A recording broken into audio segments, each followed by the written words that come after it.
All right, welcome to today's episode of Four Tires and Fuel podcast. I am your co-host, Stephen Cherrick. I am the rear tire changer for the 38 truck of Lane Riggs and Front Row Motorsports, and the 38 Xfinity car for Ryan Sieg Racing and Matt DiBenedetto. All right, and I'm John McGee, front tire changer for the 41 truck driven by Bailey Curry and East Motorsports, and the 35 Xfinity car this week driven by Joey Gase, driver and owner of Joey Gase Motorsports. And we have a special guest on the podcast, one that we've been really excited about having on. Zeb, we'll let you introduce yourself, but somebody from a different world than us in NASCAR, but still awesome series of racing. And yeah, Zeb, we'll let you take it away. Yeah, hey, Zeb Sickey. Work for United Autosport, the rear changer on the 22 car in the WeatherTech Championship. A little bit different Yep. than these guys. Yeah. Well, Zeb actually had to show us the ropes of how to pit a. Last year it was an LMP3 car. This year they have moved up to the LMP2 category and are doing really well there, as we'll get into soon. But yeah, that was actually how we met. Zeb he was the one who showed me and Steven the ropes on how to try our hand at changing some LMP3 wheels, doing some pit stops, and Y'all did good. It was the same thing, but a little bit different, I guess. Yeah, couldn't have done it without you, man. I definitely appreciated all the help and the insight you guys gave us and showed us the differences between our style of single lug and your style of single lug and the differences that are there, and made it a lot easier to transition. Yeah, for sure. We were just talking about Road America. Y'all's first stop at Road America was, I think it was the first stop, but the car that came in with no nose on it. Yeah. I actually think that was our second stop. But yeah, you guys showed us like twice how to change the nose, and then we were like, yeah, I think we'll be good. You guys will be like, oh, you're not gonna have to worry about it anyway. And then we go after the race and got the whole nose torn off. Both cars coming in, I'm standing on the wall and I look left and your car shows up and it's like, oh God. It's time for some live practice. That was a lot of fun. You know, we're so used to NASCAR. If we have any body damage, it's like get the baseball bat and the duct tape. Yeah. You know, we're gonna go to town here. But instead, we're gonna change the whole front wing of the car, and that was definitely a new experience for us. And but like I said, we're really happy we got to do it. And later on in the podcast, we'll get into the differences between IMSA and NASCAR when it comes to pit stops. I think it'll be good to cover, because I can't tell you how many times, I hear, oh, I saw the Formula One race over the weekend, and, those guys did a pit stop in 2 seconds. That's really cool. And how come you guys don't do it that fast or whatever? So, it'll be interesting, and I think it'll be a good explainer for those race fans out there listening to talk about what the differences in a pit stop are from IMSA LMP2 car to a NASCAR Cup Series car, for example. Even though they're both one lug nut, they're a lot different processes for sure. So yeah, I remember we were. That was back when I first started posting my pit stops on YouTube, and we did the LMP3 races, and we went and I posted them up on YouTube, and everybody in the comments was like, "This is the slowest pit stop I've ever seen," and I'm like, "Listen, easy. We there's a certain amount of time we have to be on pit road." Yeah, I know. I guess a lot of people just don't. You got 35, 40 seconds for fuel. It's like an eternity when you're there. Your brain doesn't really comprehend it when you're doing the stop, but you get done with doing your, like in IMSA, I do either a front or a rear axle, and you get done in 18 seconds time frame. You still have 20 some seconds over the wall if you're taking full fuel, and that was the LMP3 days. So it was, you can do a lot of other stuff while you're out over the wall, cleaning the windshield, doing all the other little tasks that taking care of the car while it's there in the box. But Yeah. I don't know, like like I don't follow NASCAR heavily, but like you guys gain a lot of positions in the box when you come in, and it has to be fast. Well, you guys gained a position on us and Indy last year. I'll never forget that. That Hey, I was. was on the receiving end of that in Watkins Glen here this past weekend. It's rough. Yeah, our sister Yeah. car jumped us in the box, and it was, I mean, it was a thing where they had a penalty out of the gate, and the car was down, and I was last place at that point in time, so there's nothing to lose. And you're going to take risks, and they came in, took on fuel, and ultimately, when they came in the box for a full service, they had to take on much less fuel, and we short filled to compensate for them having to take on less fuel, I think, and we got out of the box pretty much at the same time, but it's rough. Like it's friendly competition, but you always want to be out first. For sure. Well, we and know all about that. Me and Steven have talked about it too. It's like the driver coming in and out of the box has just as much importance as doing a fast pit stop, because if you leave you get done with the pit stop at the same time, but your driver doesn't come out of the box as aggressively, or, he comes in at an angle and he can't get out and you have to back him up or skate him up or something like that. Like, yeah, you guys finished the pit stop at the same time, but it doesn't matter if your car, had to wait an extra half second or 2 seconds or whatever it is, getting back up to full speed on pit road. So yeah, no, there's hundreds of variables that come into play. It's just some days are perfect, and then some days they just don't go as well. Yeah, we know all about that. It's rough sometimes, but yeah, that's why we do it. It's fun. I think every race that Johnny and I pit last year didn't go according to plan. Like They never do, I up swear. until like the halfway point, it was great, and then the wheels fell off and everything just went to like, oh god. It's bad sometimes. Yeah. I don't know, man. It's just one of those things. You can come from the military. You can train for it, but when the time comes, it's never going to be what you train like. That's right. Yep. So, I don't know. I personally like to train for worst case scenario, because if you train for it, at least, and it goes You got some experience. Yeah. At least you'll be in a better situation than if you were, not having practiced at all. Worst case scenario, like if we would have never practiced a nose change, I think we would have made a fool of ourselves on pit road. We made a fool of ourselves, but a little bit, like not as much as it would have been before. So y'all did well that day, though. I remember you guys struggling to get the tires off because you left the nose pretty collapsed and it was hanging on the front tires, but you still managed to get the tires off and new ones back on. Yeah, at the end I don't of the remember day, thinking back to that. to Like, I don't know if I think we all talked about that at the end of the race. Like, if you would have done it different, would we have done the nose first or done the tires first? Yeah, definitely. Yeah, it was like, in that case, we didn't really have enough experience to know one way or another, so we were just going at it and seeing what happened. So, I mean, ultimately at that point, our day was done, as we found out about 3 or 4 laps later. But it was. What happened? I can't remember what happened. I believe our driver was coming in for his box lap, and like about 2 turns before pit road, decided to put it into the tire barrier.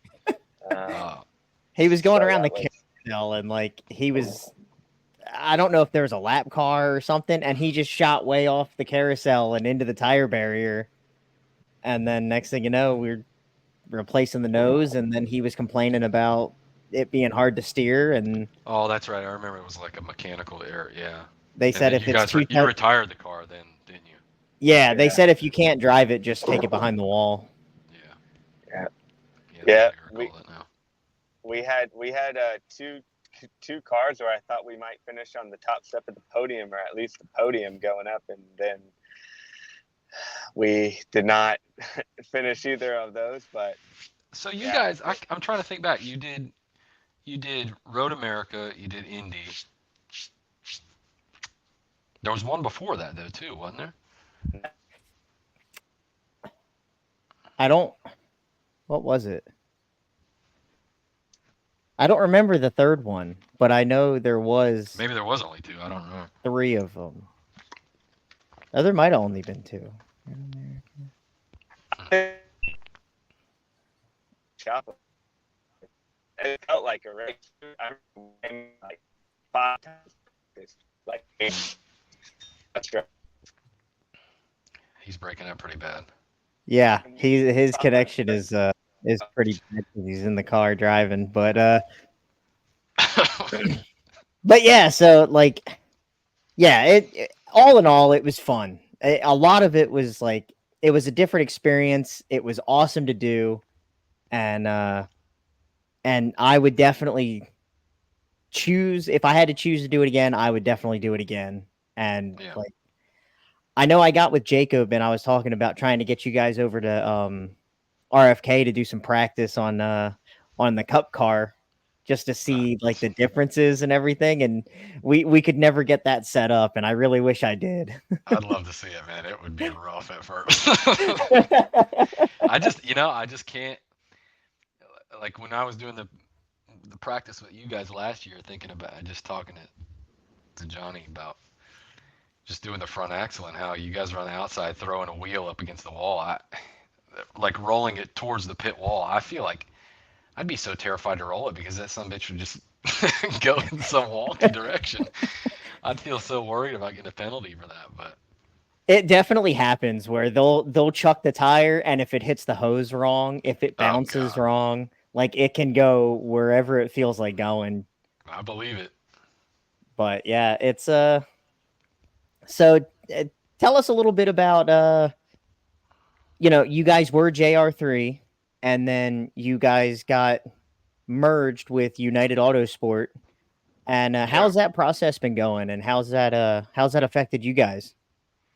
Yeah, so I mean, originally JR3, that was my first year on the WeatherTech program. We were doing the LMP3 cars. Did that whole first full season with them. So I was very new in that season amongst any of the guys that were at JR3, like Jacob and Big Jeff. They had been working there long before me, and they did that was I think their second full season. So I mean, racing was very new to me still then, but yeah, WeatherTech, the IMSA WeatherTech series, they canceled the LMP3 program for 2024, so that's ultimately why we were kind of out at that point in time. We didn't know what we were going to do, and then ultimately the merger happened with United Autosport, and they merged with Billy, and we now run both their U.S. cars out of the JR3 facility, and it's a lot. I mean, it's been a lot from the beginning, but I mean, for what it is and how many people come into play and how many moving parts come from overseas to here, and like the staffing, it's running pretty well so far. I mean, Daytona, that the beginning of the year started out kind of rough for us. We ultimately retired, killed a car in the 5th hour. So that was kind of a rocky start to the beginning of the year. But I mean, what can you do? I guess that's just racing. That's how it goes sometimes. But yeah, we had to rebuild a car at the beginning of the season, so that was, nobody wants to be doing that, and it's not. I mean, I don't know how NASCAR works, but like these cars are carbon monocoque structure, and I mean, everything is bolted onto that one piece, so I mean, you're replacing a lot of stuff just to rebuild a car again. And then it was on to Sebring, which is, I mean, no easier of a race. I mean, Daytona's hard in itself. That was my first time doing Daytona. But, I mean, everybody knows Sebring. Have you guys been to Sebring? Yeah, Johnny, have you been to Sebring? Yeah, I ended up going there for a Lamborghini race earlier. Was that your first time? Yeah, it was, and I've heard everything about it. You know how rough that track surface is, how rough that pit. And It's and and then when I get out there, it's like, holy crap, this is really like, I think the pavement is from like the 40s or 50s. It's like big cracks everywhere. It's really rough, really for rough sure pit is. road. Yeah, and that's like I think that might be a little bit different on our side versus your side. Like in IMSA, all the guys that are going over the wall are mechanics or some kind of staff like that comes to the track with the car. Like Jacob and myself are both mechanics on cars, and we're both changers over the wall. So I don't think like I don't think many people know that. And I don't know in really how NASCAR works, but like I heard you talking at the beginning that Stephen, that you do some mechanic work for RFK, right? Yeah, I work in the shop building the cars, and then I just do the pit crew stuff for third party teams. Yeah, but there's guys ultimately when you go to the race that all they do is just pit crew related items, right? Yeah, they like everybody on my team is basically they just go over the wall, pit the car, and that's it. Yeah.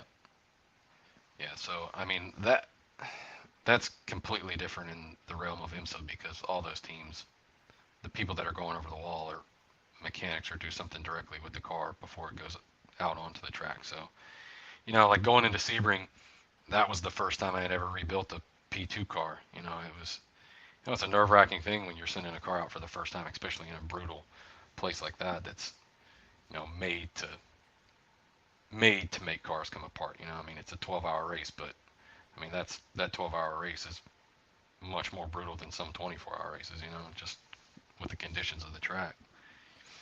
Yeah, I've driven that track on like iRacing a couple times, and it's definitely like it's I not very couldn't, yeah. forgiving. No, I couldn't imagine. Like, you see videos of it in car footage and then just outside car footage of cars going around, and it just looks brutal. Yeah. Yeah, it's hard. It's such a hard track because it's just so fast and so rough, and then there's a lot of curbs that you take, and it's like everything that's tough about road course racing is just amplified to a T on Sebring. So yeah, I mean, and I only really got a taste of it on pit road, but even on all the pit roads I've been on, it's like, man, that is rough and choppy. I was like, I'm gonna twist an ankle running out here in some of these big cracks that are out on the pit road. It was like, yeah, it was nuts. I know I think it was this year. There's just some cracks in pit wall, like, especially you're jumping off with a gun in your hand and the crack's 3 inches wide and it'll just grab a hose. Mm-hmm. And you'll be going to transition around the car and the hose is just stuck in the wall and you get clotheslined by this gun. I mean, if you don't have a guy on the other side of the wall throwing your hose for you, you're going to get a rude awakening when you go to sprint to the other side of the car. Yeah, that sometimes there's some cases on some pit roads in NASCAR that are like that, but like 90% of them they're pretty decent. Yeah. So it's like, you talk about stuff like that and it's like, man, I hope I never have to go there. Yeah. Yeah, I mean, like I said, I just don't follow much of NASCAR. I don't know, like Kobe, he knows so much about it, but I watched it as a kid, but I don't follow any of it now. Like, I mean, I do follow some of the Instagram footage of people doing stops, and it's, I don't know, I see, what is it, 8.93, some stops. They're fast. Yeah. I mean, you got what, a front and a rear gun and a jackman that loads for you, right? Yeah, so the front changer will pull his own tire, the jackman or the carrier will put it on, and then the changer will hit that tire back on, and then they'll do the same thing on the other side. Yeah. What about the rear guy? Does he got his own hanger? I don't know. Yeah, so when they go out to the right side, they'll have the front changer and will have the jackman hang his tire. The rear changer will have a tire carrier hang his tire. And then when they come around to the left side, the jackman will hang the tire for the rear guy, and the carrier comes around and hangs it for the front guy. Yeah. Okay. And that was something that was new for us, like running on air jacks. You know, when all 4 tires are up off the ground at the same time, you know, you can stagger your pit stops. You can have a guy doing a left front and a right rear at the same time, and vice versa. And with only one carrier allowed over the wall, like us hanging our tires was new for me. You know, Yeah. And so that was a part of the struggle of like learning everything about. Okay, yeah, it's the same. In theory, you're doing the same thing, but it's different rules, different procedures, different way of doing things, and it was a lot of fun learning how to do that. And it was a blast. Yeah, I mean, it's much different for sure. I think, you know, I mean, the air jacks are definitely a blessing at it, you know. I couldn't imagine trying to jack a car up or run around with a floor jack. I don't think that I've never picked one up. I couldn't imagine it's as heavy as a normal floor jack, but I guess most Yeah. of those guys are twice my size. Well, Yeah. I mean, thankfully, like, yes, they have like modified the jacks and made them, you know, I think a race jack only weighs like 20 pounds, maybe. Yeah, So, and it's like half the size of a normal shop jack. for So, sure. you know, they get it up on one pump on either side. And so it, you know, they've ideally made it as like, I can't think of the word that I'm looking for, but they've made it like Effective. as efficient as possible Yeah, with Yeah. what they've done. Yeah. And yeah, it's wild. Yeah, it's Yeah, for crazy. sure. You can get a 3,200-pound race car up in one stroke, you know, and that's crazy. So, Yeah. you know, it was funny because I did the IMSA, the Michelin Pilot Challenge race at Daytona this year. Me and Dan, who was our tire carrier with us last year, and How's he doing, Dan? yeah, he's Good. doing great. He's actually on Steven's pit crew. So He fuels my truck. He's fueling. Yeah, well, that's what his job is, and his job's been for I think like 20 years. He's been a Yeah. fueler in NASCAR. He was And running the wand and hanging on the LMP3, wasn't he? and then when he went to LMP, they were like, "Hey, can you jack or can you carry?" And he's like, Yeah. "Yeah, I can learn how to do it." Yeah. yeah, Yeah, you know, I mean, I Big Jeff always talked about that, coming off the wall and plugging in that wand to ultimately raise the car. Like, it's a small target to hit, so. Well, Yeah. It was funny for me because when I was doing the Pilot Challenge race, we had practiced me being in the fronts the whole week, or in the multiple weeks I was practicing beforehand in the shop.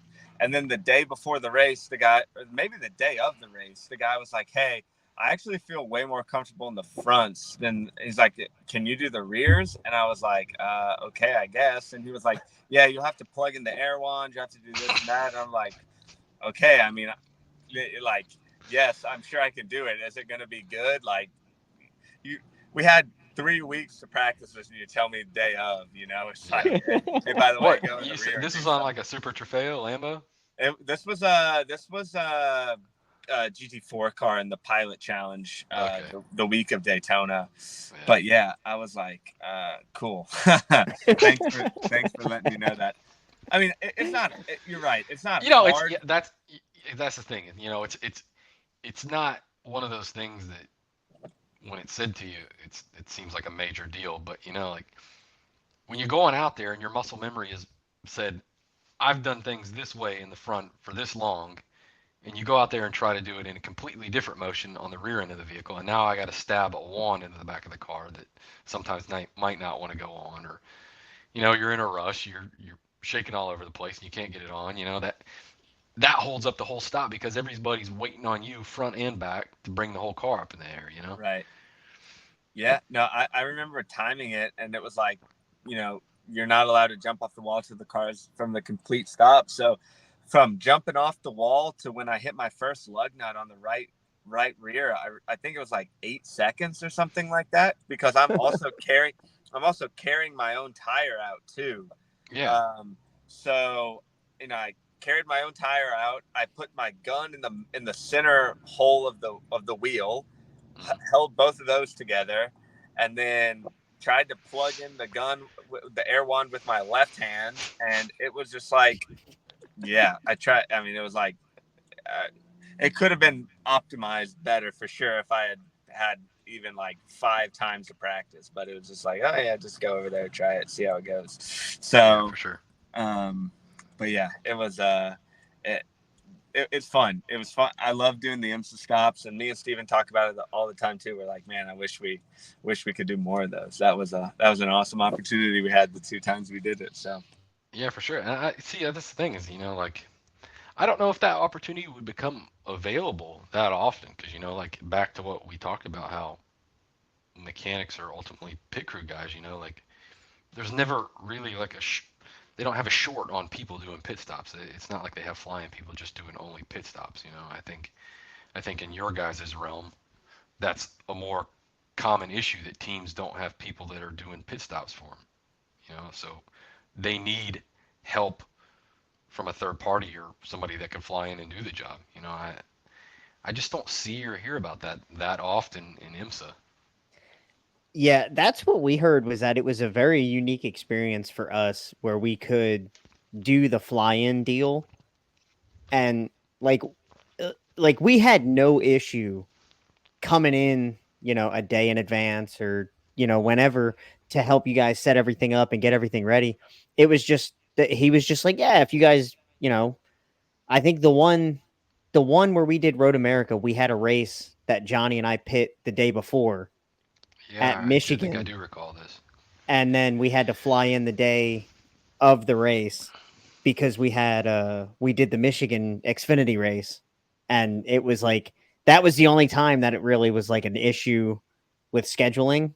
But Yeah, other than that, I mean, like we didn't have an issue doing that, but they were kind of just like, yeah, if you guys, you can fly in the day before, and then we'll do practice and the warm up and all that, and you guys will have time to do plenty of stops, and like we're didn't like, really oh, go that way. okay, that sounds great. Yeah, no, I know, and that's back to the whole thing. I mean, practice. It's just it really is hard to do it sometimes in this series. I mean, we get most of our practice in on pit wall in our practice sessions leading up before the race. I mean, like Watkins Glen, we had 2 practice days and then qualifying and race, and I mean, you cram as much into those 2 days as you can, like, and yeah, that was a big difference for us because like for NASCAR, the first time we touch the car, pit crew guys, is when you're doing your first stop. yeah, So like being able to do pit stop practice on the car that we were going to race, even the day of the race, was like an amazing advantage for us to have, and something that we definitely weren't used to in NASCAR. It's like, oh yeah, we can do pit stops on the car like 3 hours or 4 hours before the race. Like, yeah. yeah, that I mean, was it knocks the jitters off. I mean, exactly. you get Yeah, I always describe it this way. It's like, imagine if you told a guy in Major League Baseball, like, hey, the first swing you're going to take for the entire day is stepping in the batter's box, in the middle of the game, and you're getting a 97-mile-an-hour fastball thrown at you. Like you don't get good hit luck. off, the tee, you don't get batting practice, So, um, and that was one thing I really did like about the IMSA setup, was that there was just a lot more opportunities to practice and to get everything sorted out before the race. So Yeah, yeah, yeah. Real world environment. Car coming into the box, actually moving. You're not just jumping to a static car that's been sitting there. Like you get some real understanding of what it feels like for a car to be approaching and timing your stop, so you're not jumping early and you're not jumping late. yeah. It's a lot Well, different. here's one thing I want to get into, Zeb, because we kind of will move into a little bit about the different pit boxes that we have experienced lately. Is there any real setup changes in the cars from track to track in terms of like, is a Daytona car different to pit than like a Watkins Glen or a Road America car? Is there any major differences, or are they all basically the same? No, all that stuff stays the same. There's really there's no change with the nut, the hub. I mean, all that stuff. I mean, there's nothing that changed with the body between those cars. So And it's the same every time for us. I bet that makes it a lot easier for you guys to just So go what are you in speaking and. of? Like changes that you guys encounter?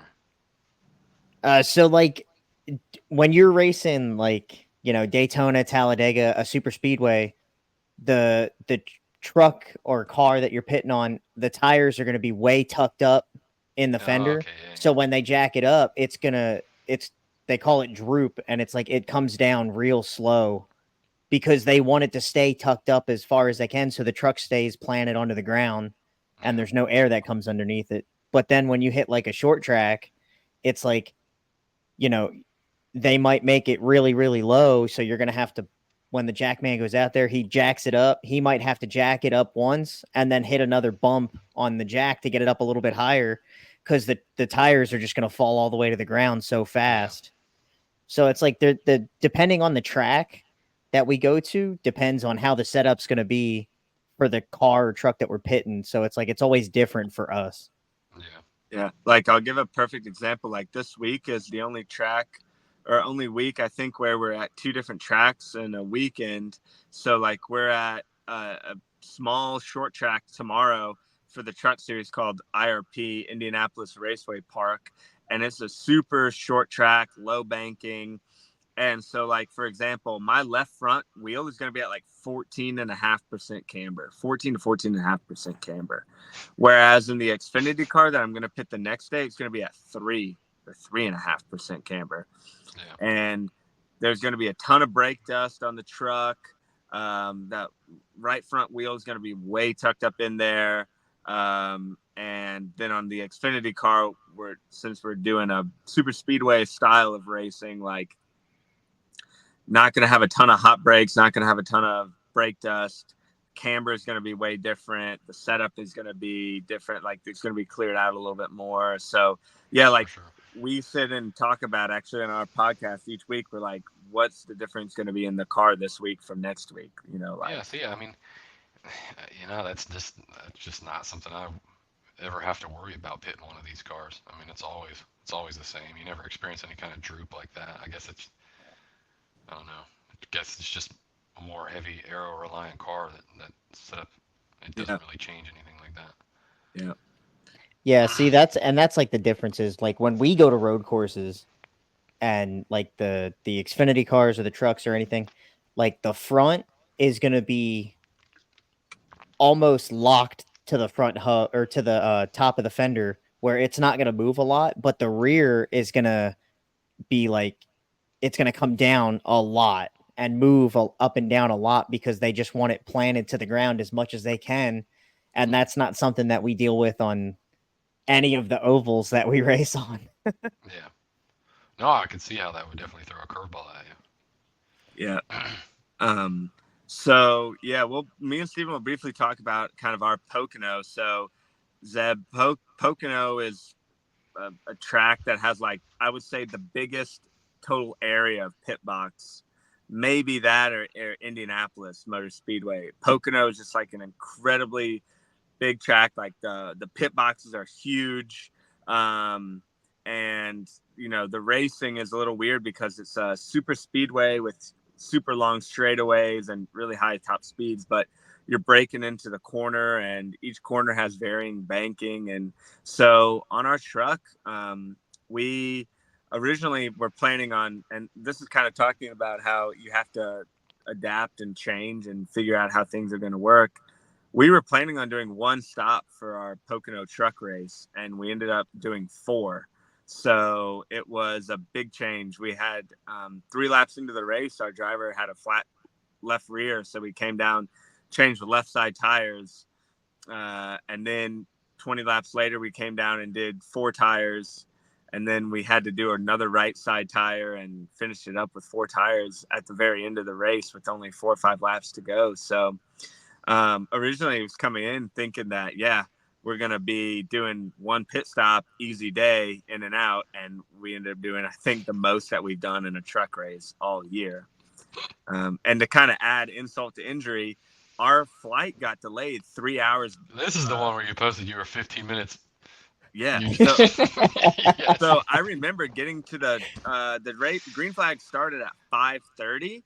And I remember getting to our hauler at 5:17. I was like, this is amazing. So it was a mad dash to get everything set up. Luckily, the road crew guys were great and got as much as they could, but obviously they have other responsibilities. So everything wasn't quite set up. But yeah, it was like, oh, yeah, I was getting all my stuff on when the green flag was dropping. And it was like, and then we had to do a pit stop at lap 3 unexpectedly. So it was just like a complete scramble. But yeah, that's what being in racing is about. Like, you get thrown a massive curveball that you have no control over. And it's like, okay. Every time you step out there, it's shaking an 8-ball. You never know what that thing's going to pitch is. Exactly. Well, Steven, how did your race go? Oh God. So it was, I say it's funny, but it's not really funny. So we get to the track, we pull into the infield, and we come up over the hill, and I look at the television in the infield, and I said, oh, look, it's our truck. And then the back end's all torn up and the right side's caved in. And I said, oh, we wrecked. So like we had to go to a backup truck, and they scrambled the whole practice, all of qualifying, and all the way up until I want to say it's like half an hour before the race to get the backup truck ready. And they sent it through NASCAR tech inspection, and they were in tech inspection all the way up until I want to say like a half an hour before the race, all the way up until the drivers were pulling off pit road to start the race. And like they came out of the garage area right when the cars were leaving, and he goes out there, and I was like, oh my God, I didn't think we were going to have anything to pit today. Like we had the pit box set up. We had, everybody's ready. Like national anthem was done. We were like, okay, we don't know what's going on. But he goes out there, and the truck was just, it was such a mad dash to get it ready that everything was just, it was so much stuff was wrong. The tow was way out. He thought he had a gearbox issue where he'd be driving and he'd let go of the steering wheel, and the truck would literally just like shoot 90 degrees to the left. And it was that bad. But he hustled through it. And then, like Johnny said, we came down, I think we pit like 4 times throughout the whole race. And every time we pit, we would put tires on it, and then we would jump back over the wall and let the road crew guys come over, and they would check the toe and measure the toe and adjust it and everything. And then we'd send him back out there. That's how that works for you guys? Like, you have a different set of guys over the wall that come over and handle mechanical issues if that does arise during a race. So the way that like most of the teams have it set up is there's a set of guys that work, like I pit for front row. So like there's a set of guys that work at front row on the truck all week, and then they go to the track and they will do practice and qualifying with the truck and get it ready and do adjustments and stuff like that. And then for the race, like 2 or 3 guys will get fire suits on, so that way they can jump over the wall if there's any significant damage. Like if they got to like fix the toe, or if like he backs it into the fence and they got to go out there and see if we can fix it or not. And like, so those guys will go over and take care of all the mechanical stuff, and we just literally do the pit stop. Yeah. That's pretty much what we take care of. Do they keep like commonly hurt items behind the wall, like toe links, anything like that? Or? For truck and Xfinity, we have a damage clock, and I think it's 7 minutes. Okay. If we can't fix the car in 7 minutes, then we can't continue on in the race. Yeah. And if we get in a wreck and we're on the 7-minute damage clock and we go behind the wall for any reason, we're done. Yeah. No, they won't let you come back out. Yeah. So actually, there's a situation like that last year at COTA when we were pitting in the Cup Series with Jimmy Johnson. We had a first lap crash, lap number 1, that knocked broke a tie rod, either a tie rod or a toe link. I think it was a toe link. And the guys were mad scramble to get it fixed. And I think they said if they had like 30 seconds or a minute longer, they could have gotten it fixed. But we only had a 7-minute damage clock. And once that 7 minutes is up and you don't have it fixed, it's game over. Even if you can, even like I said, it was for us, it was lap 1, you know, so it was a real shame that had to happen because, you know, we would have liked to continue the race even if we were multiple laps down and see what could have happened, you know, but yeah, so yeah, it's painful like that sometimes. It is, but you know, and like you said, that's one big difference between NASCAR and IMSA is like you guys are the pit crew, but you're also the mechanics, so you're able to just go over there and fix everything as if there is a problem. To an extent, you know, like I think, like again, you guys have a damage clock. I mean, we have a damage clock. I think it's 10 minutes for us. I mean, if we can't fix it in that time period, we will push it off pit road. But I guess the thing about us is if we can fix it behind the wall, we can come back out, you know. And it's, you know, like it's such a pain in the ass to try to be doing stuff over the wall with full kit on, you know. I mean, everything's hot. You can't take your gloves off, you know. You're trying to do all these little delicate tasks, and it's nearly impossible, you know. Like, I mean, yeah, and that's like for us is like if someone has like a mechanical problem and they're not involved in an incident, like it's just like, hey, my brake pedal went soft, and they're like, all right, let's take it behind the wall and see what's wrong. They can come back out after they fix it. They're just however many laps down they went down. Of course. Yeah. So it's like there are certain instances where you can come back out from going behind the wall, but most of the time it's damage related. And if it's damage related, then sorry, you're done. Yeah, but in that case, you would still try to get it out so you don't get a DNF, and you would still at least collect some points towards a championship, right? Yeah. For sure.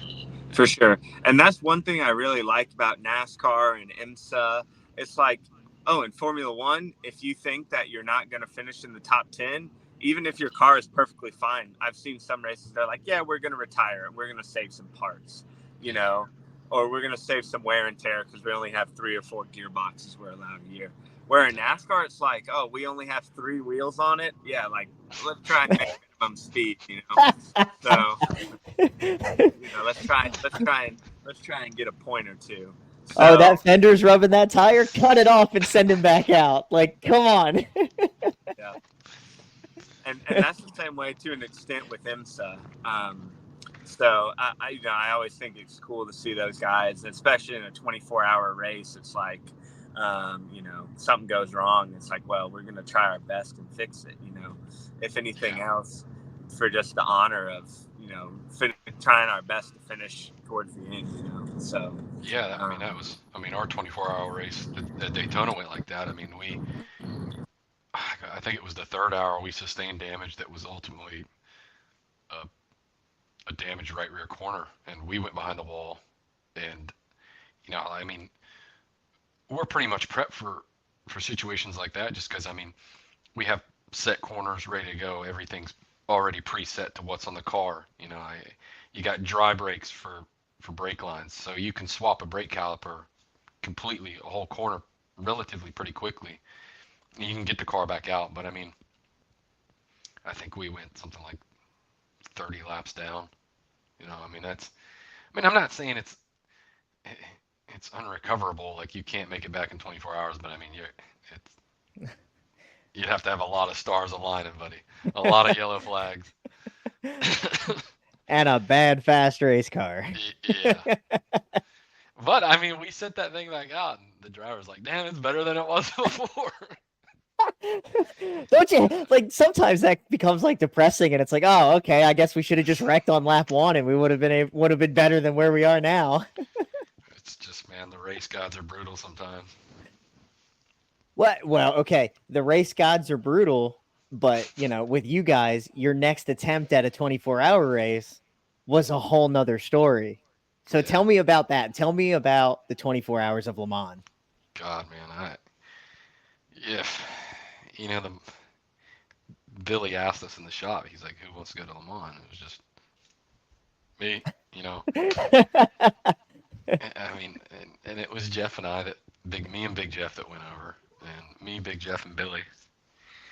And I don't know. I mean, the week leading up to it. I mean, I'm at my house. And I'm like, I, it's like I wouldn't have ever even imagined that I was going to be able to get the opportunity to do something like that, you know? And I mean, we went over there, and Jeff was doing tires. Jeff was doing tires for the 23 car that we were on, and he was also my loader. So I was doing the front axle, and he was doing the wand and loading my front wheels for me. I mean, it is a completely different realm from IMSA. You know, it's how the car is in the box. I mean, you can't touch the car till fuel's over with. So, I mean, that period of time, like in IMSA, where you go out as soon as the car comes in, fuel goes on, you're doing tires. Post tires, you can do whatever damage repairs, cleaning windscreens, cleaning out brake vents. You know, like in the mall, you had that fuel time in the beginning where you were doing all the look over and the prep to the car before you even started a wheel change. And you know, I think that stop's kind of more relatable to you guys in speed. You don't have a hose that's dangling behind you, like I said, getting caught up in the wall or caught up on people or whatever tires and stuff's behind pit wall. Your hose is on a boom that rotates above you. Mm-hmm. And you know, at first that was kind of interesting to get used to, but the second and third stops after that, I was like, why don't we have this in IMSA? Because this is beautiful, dude. And it was so much faster. And I don't know, it's just the aura of being in that environment. Like, I don't know if you perform differently or what, but it's just, it's so much cooler. I don't know how to explain it. Well, It was truly a badass experience. That is awesome. Like Johnny and I sit here and we talk about like, oh, doing the 24 hours of Daytona would be awesome. You know, it's something we want to cross off the bucket list. And, you know, we talk about like, you know, you guys do like 25 or 27 stops throughout that race or however many it is. Like 33, I think. Yeah. Not 100%. So it's like, Don't quote me on that, but that would be awesome to do, just to go through that experience. And now you're talking about, hey, you're going to pack a suitcase, go to France, and do the same thing that you just did at the beginning of the year. Yeah, I mean, it was tiresome. I remember, I think it was probably like, it's weird to me because, you know, like, I can't remember what time Daytona started, but it was, you know, it was early in the day. Like, LeMan started at 4 in the afternoon. Mm-hmm. You know, so the sun comes up the next day and you're like, bro, I got a long way to go. It is grueling in that aspect. I remember I was standing in the garage. It was something like 8:30 in the morning. And there's a stack of 4 tires and I'm leaning on it. And I dozed. I didn't mean to doze off, but I woke up because my knees buckled and I about fell to the ground. You know, and it's being exhausted like that and then having to go do a task like we're doing without issues occurring, you know, is very hard to do. I mean, it's taxing on the mind because, I mean, human error is a thing. I mean, you don't want to be somebody that messes something up, like, you know, like cross thread a nut or not get a nut on fully and a wheel come off. You know, that's like a changer, again, guy's worst nightmare. Mm-hmm. You know, but 24 hours, you guys lubricate your hubs and your wheel nuts so they go on and off easy. You know, at that point in time that they've been running on that car that long, they get pretty sticky. The threads do, you know. Yeah. So you definitely do start, as you progress further down the line of how long you've been doing it, you do run that factor of messing something up.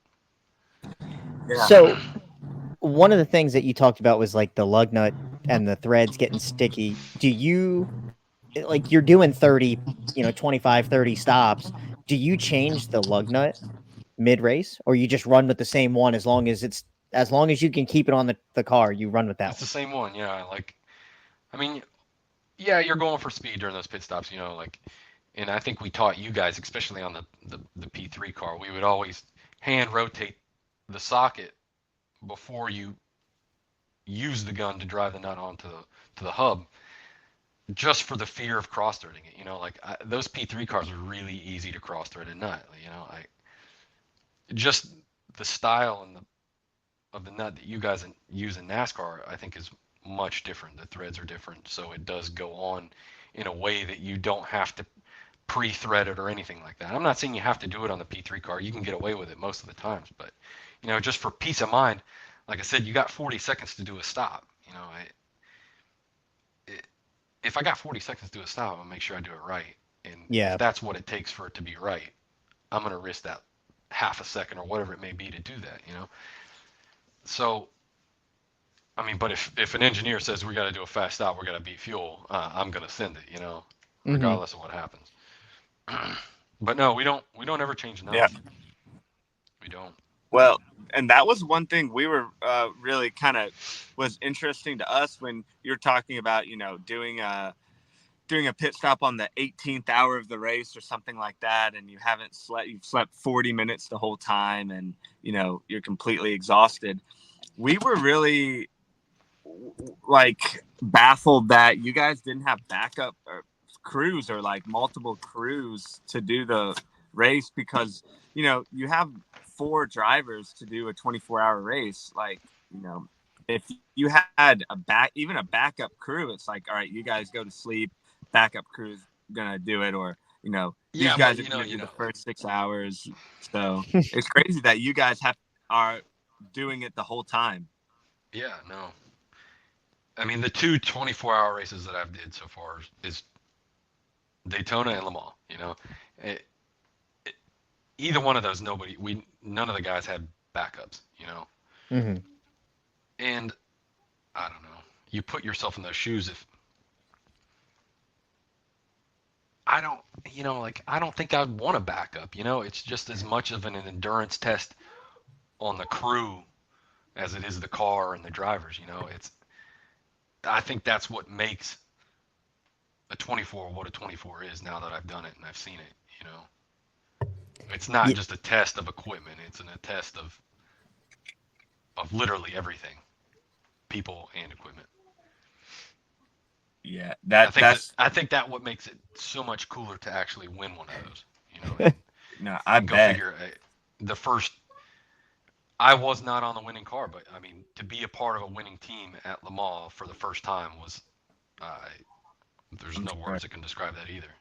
I'm sure. How long were you over there in France? Like, what was your prep for? How long were you over there? Because if everything goes well, I'm going to be doing the Lamborghini Super Trofeo World Finals out in Spain at the end of the year.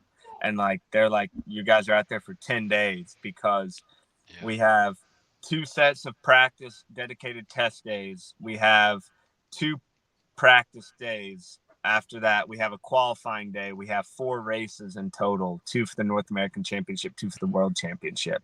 And it's like, dang, when you think about it like that, like, that's a long time we're out there. And I know, France, I'm sure might have not been 10 days, but it's a long time you guys are out there.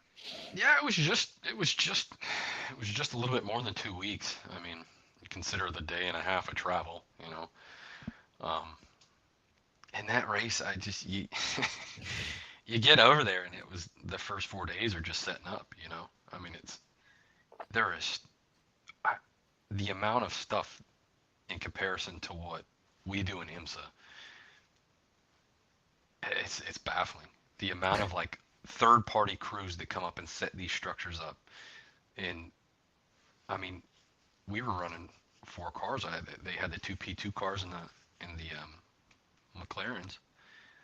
So I mean, a setup to store and house parts for 4 cars and the people that go with them, it's a Taj Mahal. There's a lot of setup required for it. And that was the thing. I mean, we didn't get much time to practice before the race actually began. Yeah, I mean, they did utilize their time to do a lot of pit stop stuff, and we Jeff and I did get very familiar with that in the beginning, and it was that was nice to have that. But the amount of runtime that we put on the car was, I mean, for all the cars there was not that much before the race actually came about. Yeah, I mean, that there was I mean, there was the day session and the night session, but that was you would have thought there would have been more. I don't know, going into it.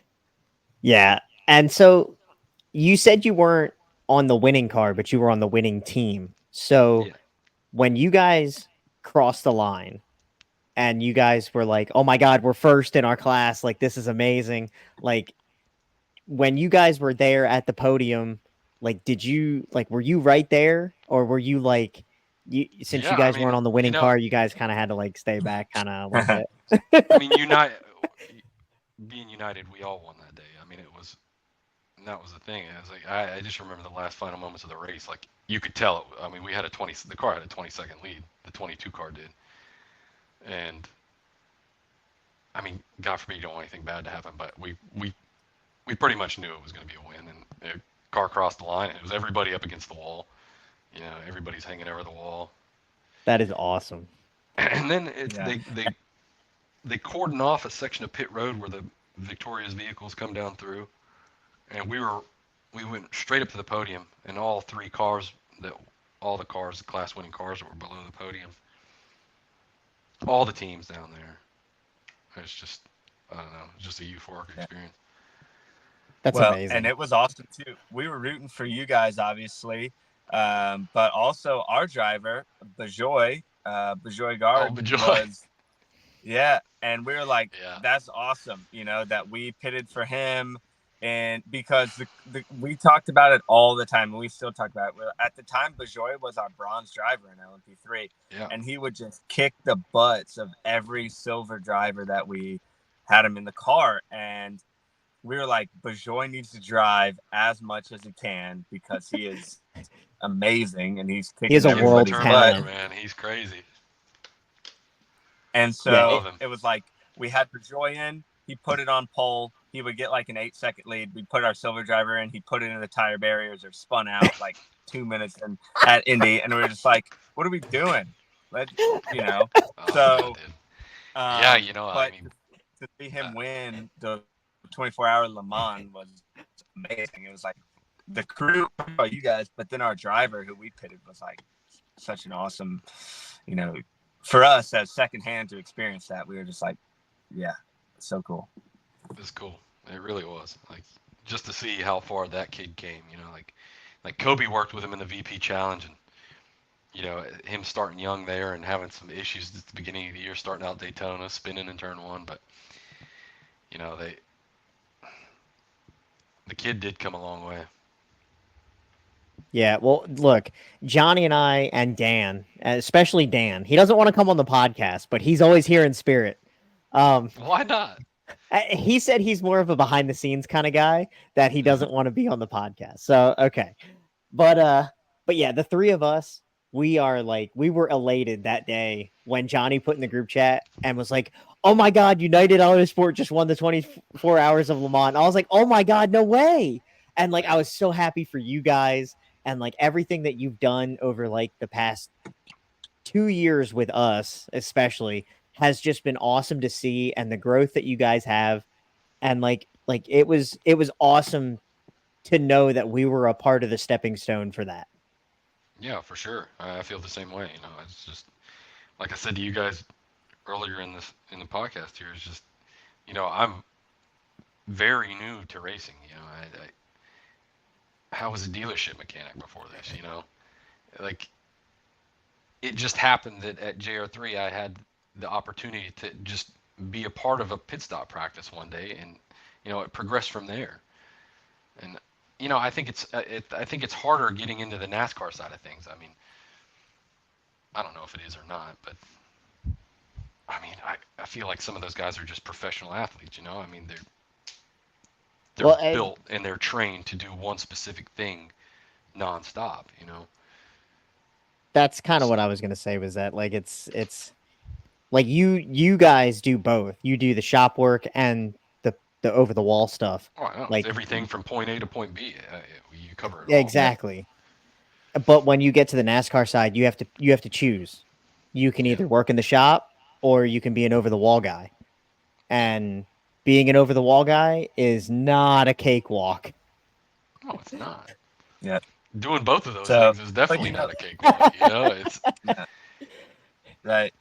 Well, I'll say it, Zeb, to do anything at a high level in racing, like you have to be good. I don't care what it is. If you're a mechanic, if you're an over the wall guy, if you're a driver, like to make it to that level, you have to be good. So, but it's also a challenge too, right? Because like, I don't know how you feel in IMSA, but like definitely when I look around pit road, it's like, yeah, there are a few guys who really aren't up to the level that everybody else is, but you look around but you're like 99% of these guys are really freaking good. And if I'm not on my game, somebody is going to be on their game and they're going to kick my butt, So sure. It's always like you look around and the when I look at it, it's like the talent level is so high.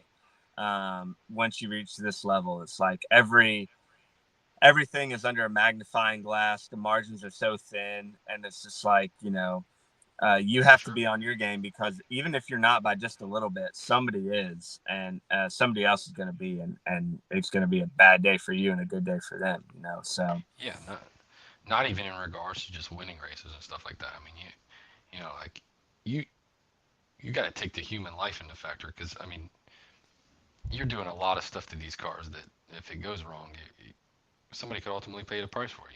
That's even in the pit crew side of things. You have to be, like you said, it's under a microscope. You have to be focused on everything that you're doing. And you have to respect it. Yeah, definitely. So, yeah, I was just interesting hearing your perspective, because, like, man, I couldn't imagine being able to be asked to do everything perfectly, and as good as you do it on hour 1, on hour 18, or whatever it is, or at 3 a.m. in the morning. Like, to me, that what you guys do in those 24-hour races is just like Next incredible. Yeah, It's it really man. is. Yeah, that's the thing. Like when Daytona was going on the 2-car, one of the guys I think he rolled his ankle, and it was just, we were out of the race at that point in time. We had people that could do backups, and I mean, he toughed it out as long as he could before somebody stepped in for him. I mean, you're part of that team. You came there to do that task. You don't want to not finish. You want to see it through to the end as well. But I mean, sometimes that kind of thing happens. I mean, luckily we had people at that point in time that could step in and help him out, and that's what ultimately happened. But I think I would feel so bad if something like that happened to me and I couldn't finish the race. You kind of get that feeling like you let the team down, kind of thing. Yeah, in a way, yeah, for sure. And I think that's you don't want to have mistakes on pit road, because that's exactly what you feel like. I mean, but again, mistakes happen, and I mean, as long as you fix it and go on about your day, I mean, it's all right. But it still just sits in your mind sometimes. Yeah, I tell people a lot. It's like, racing people. It's like, I don't know if we mess up more or less than the average person at their job, but whenever we do mess up, a lot of the times it's very costly. Like it is not. It is a large price tag that somebody is going to have to pay, or in y'all's realm, if you mess up on a pit stop, I mean, they're probably going to cycle somebody else in for you, right? Right. Or like, pretty much. example, yeah. Like I'll give a perfect example. Like, if you have one loose lug nut at the end of the race, it's a $5,000 fine. So on the team, right? On the team. Yeah. Mm-hmm. So, it's stuff like that. It's like, okay, you could do everything right the entire race, but if you mess up one small thing, the wheel can still be tight, but that's $5,000 right there. It's like, somebody in an office working a 9 to 5 is not having that responsibility put on them, And so it's like, the margins can be really, really small when it comes to messing up, and paying a huge price for it, unfortunately. But I think that's the good part and the bad part about it. Like, that's what gets me so excited to do it, is like I can have a real impact on the race. I can, you know, help my team win and on the same time lose a race, so too. So I think that's That's why. the adrenaline about it. I don't know. That's Yeah. what keeps you coming back, dude. Yeah, exactly. I It mean, is I a drug, man. think that's right. It's like, And we're all addicted to it. We are. exactly. It's like we've all won races, and it's like when you win, it's like the most amazing feeling in the world. And it's like when you lose or when you make a mistake that costs a place, it's like arguably one of the worst feelings in the world too. So It hurts, man. No, I know. yeah, it does. It does. So we'll kind of get moving here. I know we'll wrap up. I don't want to take more than your time than we need, but last thing we'll talk about here is, since we've both pitted at Indianapolis Motor Speedway, all three of us have. Zeb, do you want to start by talking a little bit about that pit road? It's an interesting one for us, at least on NASCAR, on the way those boxes are set up. I've only been there once, so I don't have much experience with it, but you can't see anything coming by. All you hear is a bunch of cars screaming by you. I mean, the only bit of action we get is when the car comes into the box, Yep. But that another one of those tracks with the history it has. You want to win there. You want to go put your face on the bricks. It's and that like. Right.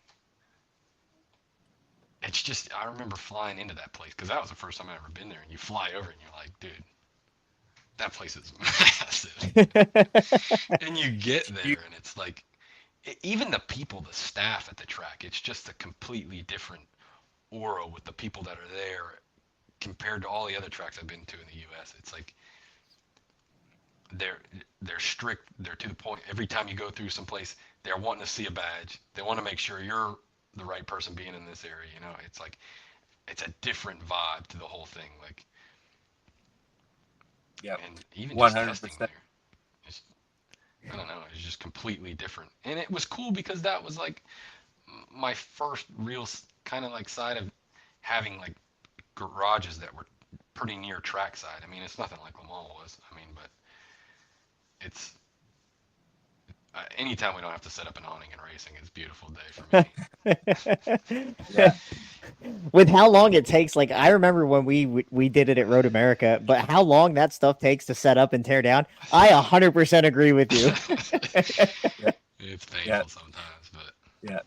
Well, and Steven can probably attest to this too, but like, for us, Indy is so difficult because we have a mechanical jack, and those pit boxes are so narrow. I don't know why they're that narrow, but I swear the car barely fits in the box. Like, it's just super long but super narrow. So a really common problem in NASCAR is drivers will get too far to the pit, close to the pit wall, and you're not able to jack up the car on the left or right side, whatever side we're racing on, and as close to the wall there. But that's another thing. That's a big problem. That's a big problem. But another problem, I had that last year. Yeah, I had it too.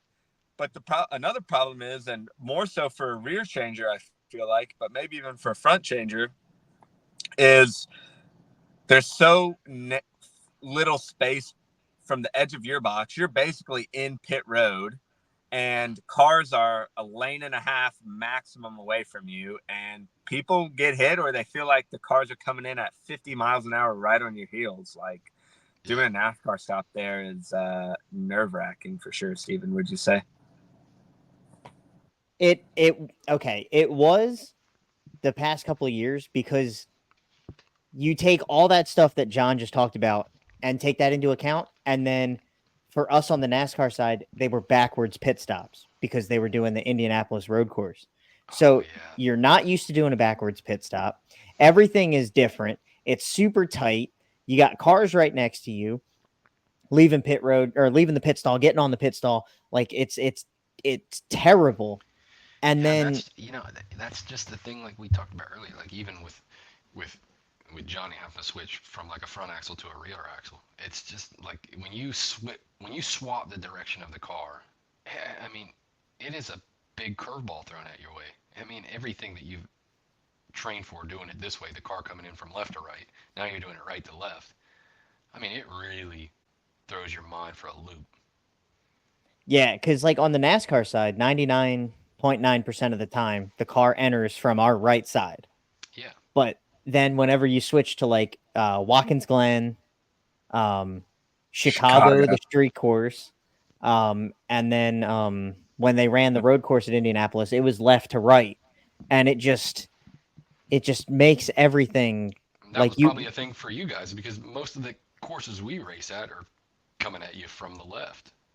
Right. It was, but it wasn't, because it's a little bit different on our side because it was easier for us because you can wait until the car stops and you're not having to read the car from a completely different direction as it's pulling into the stall. Timing it to you. Yeah. Well, and another So thing it helped a little bit, but it did. Yeah, but yeah, it was. I think a huge difference between our stops. Like my ass would get hit the first time out. Well, it's whether or not you're like when you're standing there on the front and it's like, do I actually want to jump off this pit wall in front of this car that's coming at me at 45 miles an hour?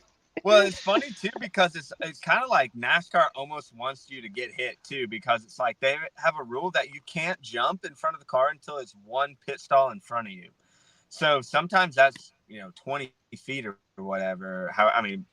I guess it'd be probably about 25 or 30 feet at the shortest distance. But it's like they say it's a safety thing to not have guys out there, a bunch of them at once. But it's like also like I'm pretty sure it's a safety thing that you don't want to jump in, one stall in front of the that's how guys get hit when they blow the box and stuff like that. So. Yeah, it's. Sure. I mean, if you don't jump when you're supposed to, you're getting something bad. I mean, that's got to be super nerve-wracking too. If a car in your box to the left of you is coming in at the same time or is already there, that's got to make that super complex. It can, especially if you have a driver that doesn't understand that type of situation where it's like, hey, the guy who's bumper you are basically touching as you're coming onto pit road, he is in the pit stall in front of us, so you need to back up a little bit and give a gap so the pit crew guys can jump through that gap and not get run over by you. Yeah. So, but yeah, I mean, and those are the things that, like, unless you have a moving car, you can't practice for. Exactly. It's just. And that's just another variable that'll make it be either good or bad. And most of the time it's going to be to the bad side. Right. And that's another thing. It's like, right, like you can do pit stops all you want. You can hit batting practice from a lob all you want.